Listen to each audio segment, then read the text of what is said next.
আজকের গল্প দাগ। বিয়েটা ভেঙে গেল দীপমালার। আজ সৌম্য এসেছিল তাদের বাড়ি তার মায়ের সাথে।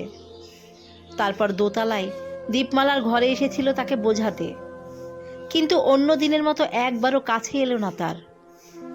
কিন্তু আগে কোনোদিন ঘরে একলা থাকলে একবার হলেও সবার অলক্ষ্যে সৌম্য তাকে একটু জড়িয়ে ধরতই। কিন্তু আজ একটু দূরত্ব বজায় রাখলো সৌম্য। আজ বারবার আগের মতো ভীষণ কষ্টে সৌম্যর বুকে মাথা রাখতে মন চাইছিল দীপমালার। তাই সৌম্য কি বলতে চাইছে বুঝেও দীপমালা নিজের কষ্টটা বোঝাতে নির্লজ্জের মতো সৌম্যর হাতটা ধরতে যেতেই ছিটকে সরে গেল সৌম্য। সৌম্যর এমন ব্যবহারে দীপমালা ভিতরে ভিতরে ভীষণভাবে ভেঙে পড়ল। জানালার দিকে মুখ করে কোনো রকমে নিজের চোখের জল লুকালো দীপমালা। তারপর নিঃশব্দে সৌম্যর ঘর থেকে রিহার্সাল করে আসা কথাগুলো শুনছিল সে। তীব্র অপমান আর অভিমানে আর একবারও ফিরে তাকায়নি তার এতদিনের খুব কাছের মানুষটার দিকে।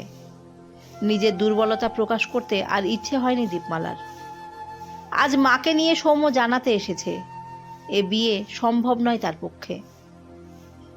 বিয়ের সমস্ত কেনাকাটির প্রস্তুতি শেষ, নিমন্ত্রণও সম্পূর্ণ। সামনের সপ্তাহের কোনো শুভ লগ্নে তাদের বিয়ে হবার কথা ছিল, কিন্তু দিন পাঁচেক আগে স্নানের সময় দীপমালা কোমরের কাছে ছোট্ট একটা সাদা দাগ দেখেছিল। প্রথমে খুব একটা গুরুত্ব না দিলেও পরে যখন বুঝলো ওই সাদা জায়গাটুকুতে স্পর্শ করলেও কোনো সেন্স নেই, তখন সঙ্গে সঙ্গে মাকে দেখিয়েছিল। তারপর স্কিনের ডাক্তারের কাছে গিয়ে জানা গেল রোগটা লেপ্রোসি। শুনে ওখানে মাথা ঘুরে গিয়েছিল দীপমালার। প্রচণ্ড চিন্তায় কেঁদে ফেলেছিল তার মাও। দীপমালা বুঝতে পারছিল না কেন, কি জন্য এমন হলো তার। যদিও ডাক্তারবাবু আশ্বাস দিয়েছেন চিন্তার কিছু নেই, লেপ্রোসি অনেক রকমের আছে, তবে এটা ছোঁয়াচে নয়। কন্টিনিউ ওষুধ আর মেডিকেল চেকআপের আন্ডারে থাকলে সেরেও যাবে। বাড়িতে জানাজানি হবার পর বাবা, কাকু, কাকিমাও যেন কেমন চুপ হয়ে গিয়েছিল। সবাই তখন একটাই চিন্তা, সামনে বিয়ে, কি হবে এবারে, সৌম্য কি করবে। দীপমালার কাকিমা অবশ্য বলেছিলেন বিয়ের আগে ছেলেকে কিছু জানানোর দরকার নেই, কিন্তু দীপমালা রাজি হয়নি। দীপমালার 7 বছরের প্রেম, সৌম্যর উপর পূর্ণ ভরসা ছিল তার। নিশ্চয় বুঝবে সৌম্য। তাছাড়া ডাক্তার যখন বলেছে সেরে যাবে, তখন অসুবিধা কোথায়। আজ যদি সৌম্যর এমন কিছু হতো, দীপমালা কি বিয়েতে না করতো নাকি? তাছাড়া বিয়ের পরেও রোগটা ধরা পড়তে পারত।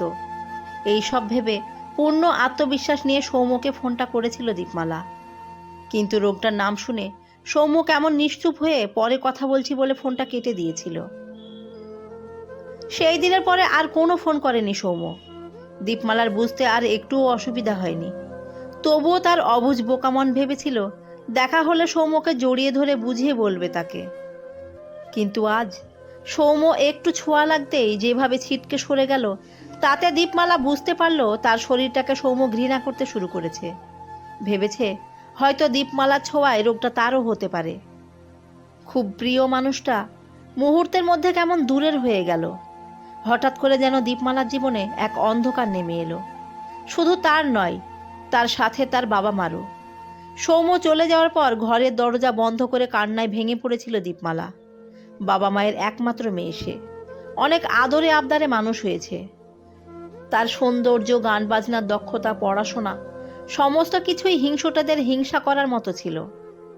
পড়াশোনার শেষে দুজনেই চাকরির পরীক্ষার জন্য চেষ্টা করছিল।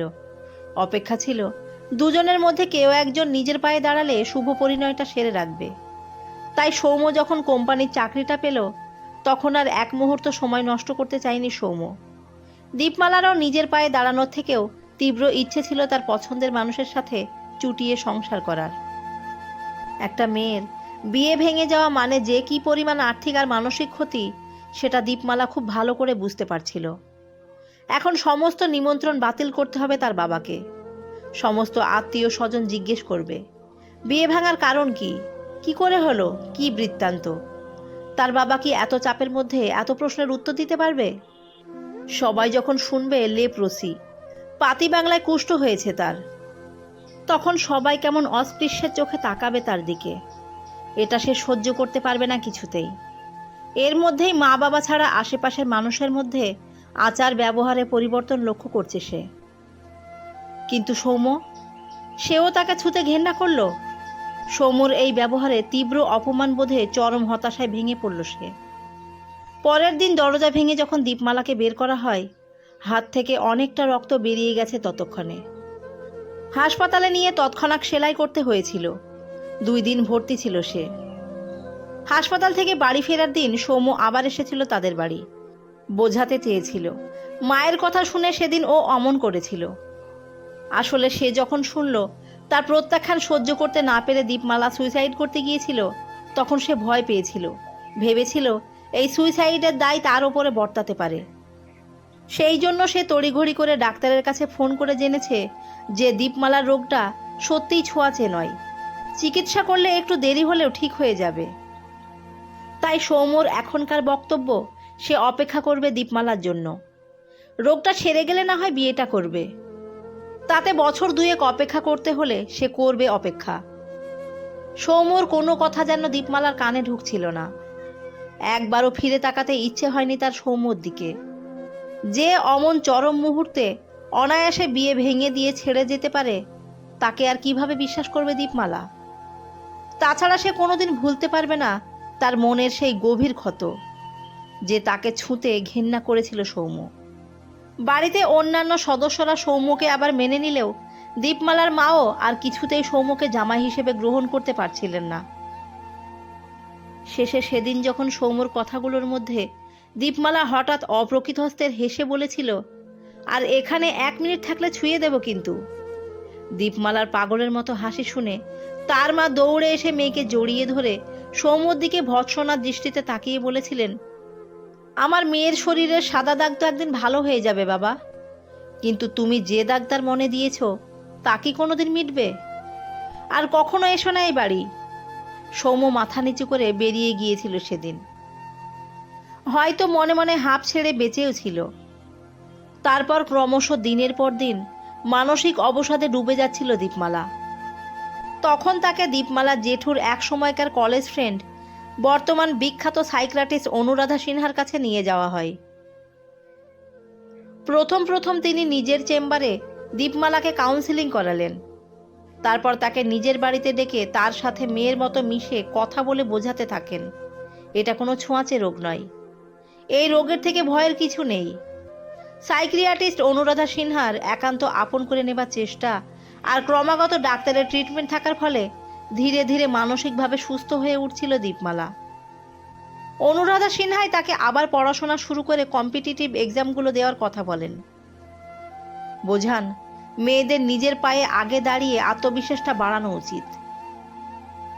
অনুরাধা সিনহার সাথে একান্ত আন্তরিকভাবে মিশে কখন যে তিনি অত্যন্ত কাছের মানুষ হয়ে উঠেছেন বুঝতেই পারেনি দীপমালা। আর একজনের আন্তরিক ব্যবহারও দীপমালার মনে দাগ কেটে যায়। অনুরাধা সিনহার একমাত্র ছেলে অনুভব সিনহা। উনিও মালদায় এক সরকারি হাসপাতালে স্কিনের ডাক্তার। সদ্য জয়েন করেছেন, বছরখানেক হলো। যখন উনি বাড়ি আসতেন তখন অনেকবার বিভিন্নভাবে কথা বলে তিনি এ রোগ সম্পর্কে অযথা যাতে ভয় না পায় সেটা বলে দীপমালার মনে জোর বাড়িয়েছেন। সেই সঙ্গে ভদ্রভাবে দীপমালার জন্য তার মনের কোণে যে এক ভালোবাসার অনুভূতি সযত্নে সঞ্চিত হয়েছে সেটাও বুঝিয়েছেন বারবার। যদিও সংসার করার ইচ্ছে দীপমালার অনেক আগেই শেষ হয়ে গিয়েছিল, এখন তার একটাই চিন্তা ছিল নিজের পায়ে দাঁড়ানো। আবার নতুন উদ্যোগে কম্পিটিটিভ এক্সামগুলো দিতে শুরু করে সে। বছর 4 মধ্যে চামড়ার সাদা দাগটার সাথে সাথে তার মনের মলিনতা অনেকটা মিলিয়ে যাচ্ছিল অনুভবের ব্যবহারে। WBCS পরীক্ষায় পাশ করে ব্লকে চাকরি পাওয়ার পর ব্যস্ততার কারণেই হোক আর কিছুটা নিজের ইচ্ছাতেই হোক, অনুরাধা সিনহার সাথে যোগাযোগটা অনেকটা কমিয়ে দিয়েছিল সে। কারণ তার ক্ষতবিক্ষত মনের ভেতরে কোনো এক কোণে সযত্নে লুকানো ভালোবাসাটা অনুভবের প্রতি মাথা চাড়া দিচ্ছিল, এই ভেবে যে অনুভব তাকে অস্পৃষ্ট ভাবছে না সৌম্যর মতো। তবুও দীপমালা নতুন করে সম্পর্ক করতে আগ্রহী ছিল না, পূর্ব সম্পর্কের তিক্ত অভিজ্ঞতা থেকে। আসলে মনের কোণে কোথাও না কোথাও আরও একটা দাগ লাগার বড্ড ভয় ছিল তার। তবুও একদিন সকালে হঠাৎ তাদের বাড়ির সামনে একটা মার্সিডিজ এসে দাঁড়ায়। অনুরাধা সিনহা আর তার ছেলে অনুভব সিনহা নামেন গাড়ি থেকে। দীপমালার বাড়ির লোকেরা তাদের আপ্যায়ন করে বসান। এমন অসময়ে তাদের আসার কারণ বোধগম্য হয় না দীপমালার মা বাবার। অনুরাধা সিনহা সরাসরি দীপমালার বাবা মাকে বলেন, দীপমালার ব্যাপারটা এবার থেকে আমার ছেলে দেখবে। আমি দায়িত্বটা ওর হাতে ছেড়ে দিতে চাই। আপনাদের কোনো আপত্তি নেই তো? দীপমালার মা বলে ওঠেন, না না, তাতে আমাদের কোনো আপত্তি নেই। আপনি আমাদের কাছে ভগবানের মতো। আপনার জন্য আমার মেয়েকে আবার আমরা আগের মতো করে ফিরে পেয়েছি। তাই আপনার যদি মনে হয় আমার মেয়ের চিকিৎসার দায়িত্ব আপনার ছেলে নেবেন, তাতে আমাদের কোনো অসুবিধা নেই। আপনার সিদ্ধান্ত যে আমার মেয়ের জন্য ভালো হবে সেটা আমরা জানি।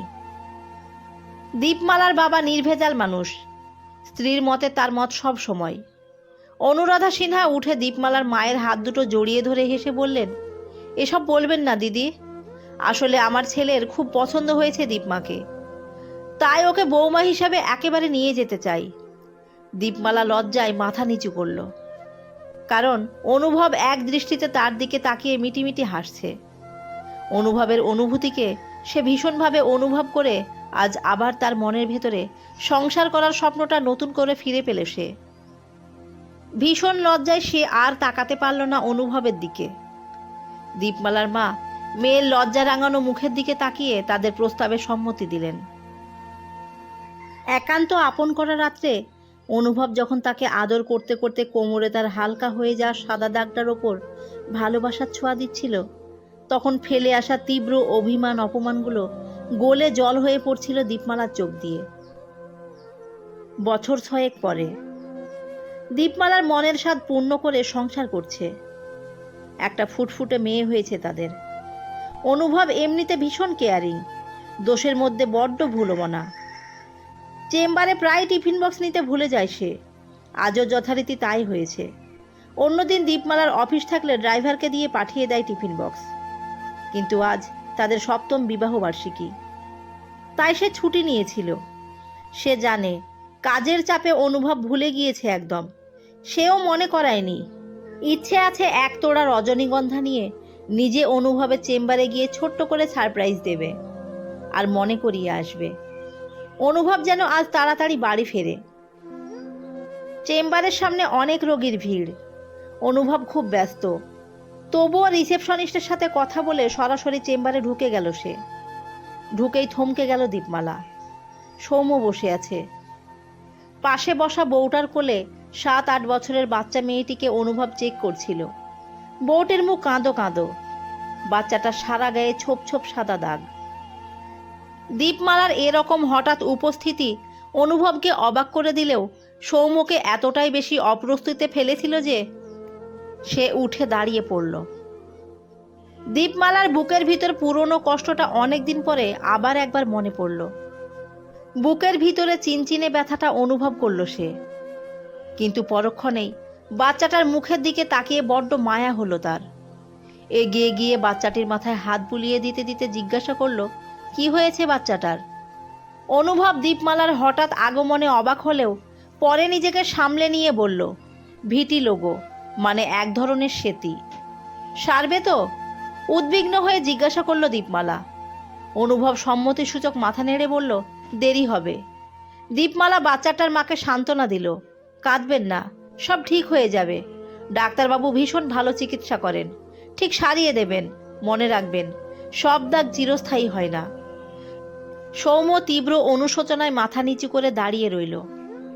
দীপমালা অনুভবকে টিফিন বক্স আর ফুলের তোড়াটা দিয়ে বলল, প্লিজ টাইম মতো খেয়ে নিও, আর আজকে তাড়াতাড়ি বাড়ি ফিরে এসো। বলেই চেম্বার থেকে বেরিয়ে এলো। বাচ্চাটার জন্য উপরওয়ালার কাছে প্রার্থনা করল, দাগ মুছে যাক, ভালো থাকুক সবার সন্তান। গল্পটি ভালো লেগে থাকলে সাবস্ক্রাইব করে পাশে থাকবেন। ধন্যবাদ সবাইকে।